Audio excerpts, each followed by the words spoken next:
Good morning, everybody. Jim Feist and Hank Goldberg in Las Vegas, bringing you a Monday morning report card for the weekend. Hank, you had a great weekend in football, and congratulations. You're starting off the season red hot, and we're not even into the regular season yet. Well, there was some pretty good games for me yesterday. I went 2 for 2, and then on Saturday, I won the game against Miami, but I'll tell you something. Miami in the first half outplayed Baltimore. Their offense had a good long scoring drive in the second half, and their defense played pretty well, although their defense has given up more points than any other team in the league in the first 3 preseason games. But their defense was played against the Baltimore second stringers on offense. Baltimore did not play Flacco, so that could explain Miami's defensive success. But they have a safety, a guy named McDonald, who played very well. But I don't want to dwell on Miami. I made a lot of observations, Jim, on a lot of these teams this year. And I want to tell you one thing. I know you're down on Arizona, but they're going to win some games this year because they've got a very good defense. Their secondary is excellent, and they've got some good guys up front, and teams are not going to score a lot of points against them. Yeah, after watching their preseason games, of course, preseason you have to take everything with a grain of salt, but I've been very impressed also with their defense. I could have been a little mistaken about them. I mean, it's a tough division they're in, but they look like they can. If Bradford stays healthy, he's very experienced and very accurate. You don't know what you're going to get out of Rosen, but he has potential. So there's a lot to be said there. I like the new head coach that they have too. He seems like he knows what he's doing. He's a great defensive coach. Yep. Yeah, there's some potential there. Yeah, good point. What else have you seen this preseason that I might have been, or you might have been wrong, or the public might have been wrong on? Well, I'm going to tell you something about the Giants. Their offense is good. Eli threw for 188 yards against the Jets' defense, which isn't all that bad. And the Jets offensively, I think they've decided on their quarterback, and I think they're going to go with the rookie. Although Bridgewater came in and played very well again, and makes you wonder what they're going to do with him. But the Giants' offense looked very good. Their offensive line is really coming together. They've given Eli time. Their running game, although they didn't use the rookie against the Jets, but they have good backup runners, and they're going to be a factor. Adrian Peterson came in without very much work, and he ran 11 times for 56 yards for Washington. If he holds up, he can help them a little bit. Let's talk Denver for a moment. Keenum played okay against Washington, but Washington's defense looks dreadful. Although most of his passes went to Sanders, but Denver's defense did a good job against the Washington passing game. But I think Washington's got problems on the defensive side of the ball. And Carolina, McCaffrey looks sensational. Norv has found good uses for him. And I think Carolina is going to be better than people think. Well, that's going to be a horse race in that division with the Saints, Carolina Panthers, and the Falcons. I mean, those 3 teams are really tough. And I don't know what will happen there, but one of them wins the division. What are the other 2? Do they both? The other 2 guys, can they both make the playoffs as a wild card, or will one of them be let out? Because they do all look very good. Well, I think New Orleans is going to be good. good game against the Rams. Breeze played well. Their running game was strong. And I'll tell you, Seattle came out against Minnesota and really tried to win that game. They were blitzing the whole game, but Minnesota's offense held up pretty well against the Seattle blitz. They missed a couple of kicks, otherwise they would have won the game. But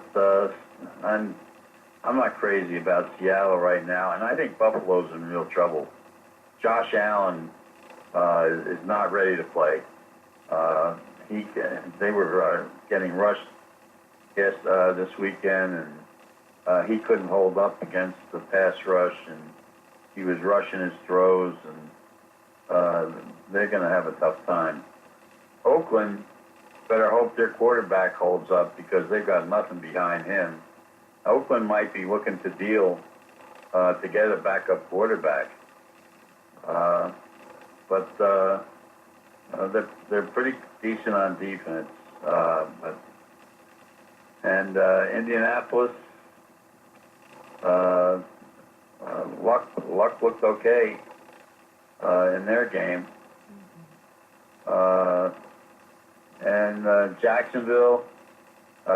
Jacksonville lost their top receiver for the season, and their quarterback was intercepted twice this weekend, and I think they might bounce a little bit this year. That's pretty much what I saw.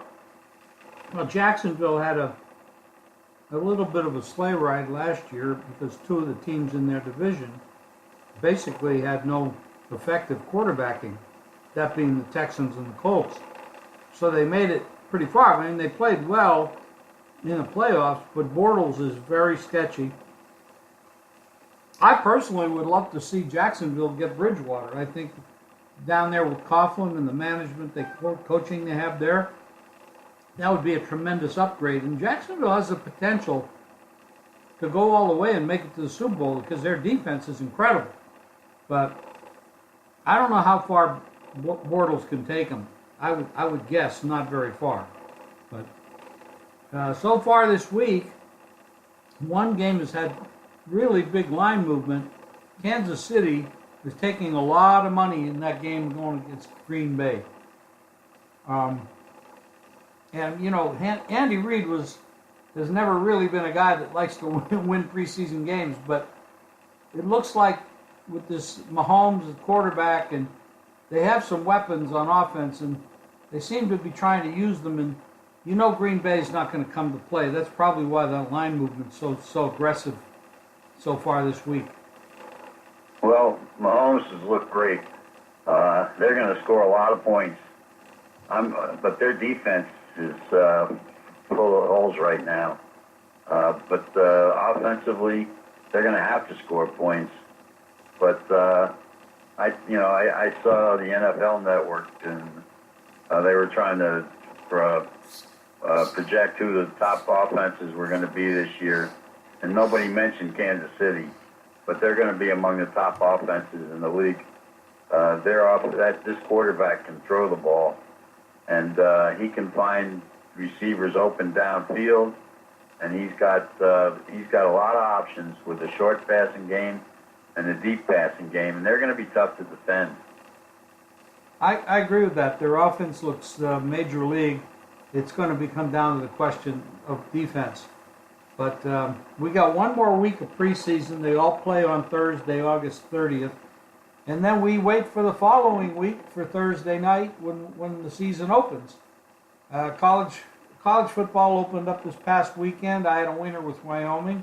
That was nice to start with.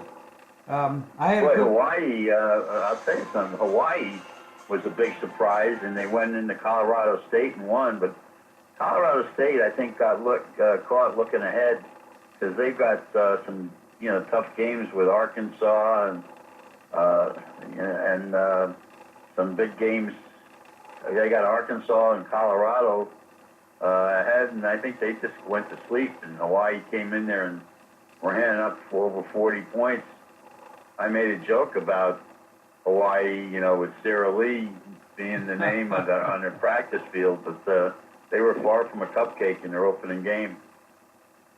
Oh yeah, that was a big surprise the way they just annihilated them, and they were big an underdog, and they just ran away with it. We've got a lot of surprises coming up in football because a lot of the projections every year it's the same thing. The teams don't live up to their projections, or they don't live down to their projections. So there's lots of surprises, and that's what we look for. We look for those opportunities. I'm excited about this football season. College and pro look extremely good. I think we've both been working very hard on it. But we do have a baseball season yet to finish up. And, the Yankees swept Baltimore, and Boston got swept by the Tampa Bay Rays, who've now won 8 games in a row. And they still go by this the starting relievers because they really don't have that many starting pitchers. But Snell is a Cy Young candidate, and he's been amazing. Yeah, that's true. Meanwhile, Verlander won his 2nd game in a row, and they were, bouncing back a little bit. Although, I'll tell you, Oakland's not going away. And then that race is for real. The Dodgers are hoping to come back now that they got their closer back. But Arizona is playing well, and they're hanging in their race. And it's and the Cubs have started to hit again. So after being in a terrible slump for a while, so it's the race is going to be interesting as you go into September. But this weekend you got 2 really big college games, and that's LSU and Miami, which is being played on a neutral field, and Notre Dame and Michigan. That's 2 great openers. Yeah, we start out Thursday night. We've got 4 games on the card on Thursday night. They're not huge games, but we do start taking some betting action. And of course, Friday, the Michigan State-Utah State game. There's a 23-point line there. That's a big number against a team that can really come to play a little bit sometimes. I've seen some line movement, but there's been some Colorado over Colorado State's gone from 6 to 7.5. That's a pretty significant move when you cross a number like that. That's on Friday the 31st. On Saturday we have our first major full card. There's a ton of games, and it's going to be really interesting. Really interesting. Washington, which is a highly rated team, they're playing on a neutral field against Auburn. They're a 2-point underdog to Auburn. That's a big game, and it's going to be really good. It's going to be a really good season, and we'll talk again on Wednesday, Hank. Continue. This is the week 4 of the preseason, so you really have to dig into what these coaches want to do. Some coaches will come to play, and some will not at all. Kind of like what Dallas did last night. They'll just rest players. And, it's a significant thing. The value of winning a game preseason versus the cost of losing a player. And there's been a lot of players go down and lost for the season already. Well, that was a big loss for Jacksonville to lose their top wide receiver. And, they're going to open the game against the Giants. And I know Coughlin would love to go up there and upset the Giants, and I was going to use Jacksonville against them, but I'll tell you, the Giants are looking pretty good this preseason, and it's going to be a tough game for Jacksonville without their passing game. They're going to really be dependent on running the ball against the Giants' defense.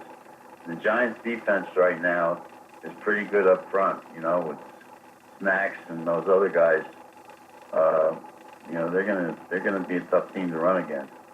Yeah, they are. We've seen some, week 1 lines. We've seen some lines move, not considerably. Tennessee, for example, opened a 2.5-point favorite at Miami back in a couple weeks ago, and now they're only picking 1. That's one move. New Orleans has gone from 7 up to 9.5 and 10, even 10.5. That's another. That's a really significant. Baltimore's gone from 3.5 to 7, because when you look at Buffalo, I mean, you got to say this team really is not ready to play primetime football. So I agree with what you said earlier. They look like they're in real trouble. Indianapolis, nobody knew in the beginning about Andrew Luck, but they opened 1 or 2, and now they're up to 3 over Cincinnati. You know, personally, I wouldn't get that excited about that. I think you're in prime time. You got some problems. Of course, the one thing about Indianapolis, they have a great backup guy in Brissett, and he can play, and he could be starting on some teams. So even if Luck does get dinged up, he can come in and play. He played a lot of games last year. Well, I don't think he's a factor. Luck is ready to play, but Cincinnati has looked pretty decent, although they were playing Buffalo. But their passing game looked like it was ready for. He looked good, the Cincinnati quarterback. But what was really impressive about Cincinnati was that without doing much blitzing, their pass rush looked very strong against Buffalo. Buffalo's offensive line had no answers for that. I think Buffalo is a candidate for being the worst team in football this year. They certainly have. Yep. They have the potential of being that. That's for sure. But Hank. Well, if they don't have their running back, he's still got some legal problems. That could be the real trouble for them. That's true. I know you're busy and you have to run.